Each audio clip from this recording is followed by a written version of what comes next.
धर्म का मार्ग आखिर क्या है? क्या वह तर्क और बुद्धि से होकर गुजरता है या हृदय और प्रेम से? ओशो कहते हैं, धर्म बुद्धि नहीं बल्कि दिल से पाया जाता है और इसलिए स्त्री पुरुष से अधिक निकट है धर्म के, क्योंकि पुरुष का मन तर्कशील है, स्त्री का मन भावुक है। धर्म तर्क से नहीं भाव से खिलता है। राजस्थान के राजमहल में एक नन्ही राजकुमारी रहती थी, मीरा। जब वह बच्ची थी तभी उसने कृष्ण की मूर्ति से विवाह कर लिया। लोग हंसते थे, ये कैसी पागल बच्ची है, ये पत्थर की मूर्ति को पति मान रही है। लेकिन मीरा के लिए वह पत्थर की मूर्ति पत्थर नहीं थी, वह उसका प्रेम था, उसका प्राण था। समय बीतता गया, मीरा बड़ी हुई, विवाह हुआ, लेकिन उनके हृदय में तो केवल कृष्ण थे। रात रात भर वह भजन गाती, नृत्य करती। परिवार ने रोका, यह राजघरानों की मर्यादा के खिलाफ है। समाज ने डांटा, यह पागलपन है, लेकिन मीरा रुकी नहीं। ओशो कहते हैं, मीरा को दर्शन शास्त्र नहीं पढ़ना पड़ा, उपनिषदों को रटना नहीं पड़ा। उसने कृष्ण को गा लिया, जी लिया, नाच लिया और यही धर्म है। स्त्री और पुरुष का अंतर।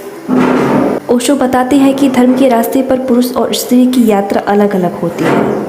पुरुष सवाल पूछता है, ईश्वर कहाँ है, क्या सचमुच है भी या नहीं?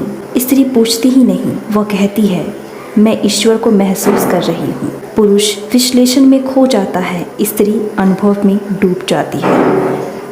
पुरुष सिर से चलता है, स्त्री दिल से। और धर्म सिर से नहीं, दिल से समझ में आता है। माँ का अनुभव। सोचो, एक माँ जब अपने बच्चे को जन्म देती है, उस पर वह मैं को भूल जाती है। दर्द होता है, पीड़ा होती है, लेकिन उसके हृदय में सिर्फ एक ही भावना होती है, मेरा बच्चा सुरक्षित हो। ओशो कहते हैं कि यही समर्पण है, यही अहंकार का विसर्जन है। पुरुष के लिए मैं छोड़ना कठिन है, क्योंकि उसका अहंकार उसकी पहचान है, लेकिन स्त्री जीवन के अनुभवों से स्वाभाविक रूप से मैं छोड़ देती है। यही उसे धर्म की ओर पास ले जाता है। समाज का बंधन। परंतु ओशो यह भी कहते हैं कि समाज ने स्त्री की इस आध्यात्मिक क्षमता को दबा दिया है। उसे कहा गया है कि धर्म मतलब मंदिर जाना, पूजा करना, व्रत रखना।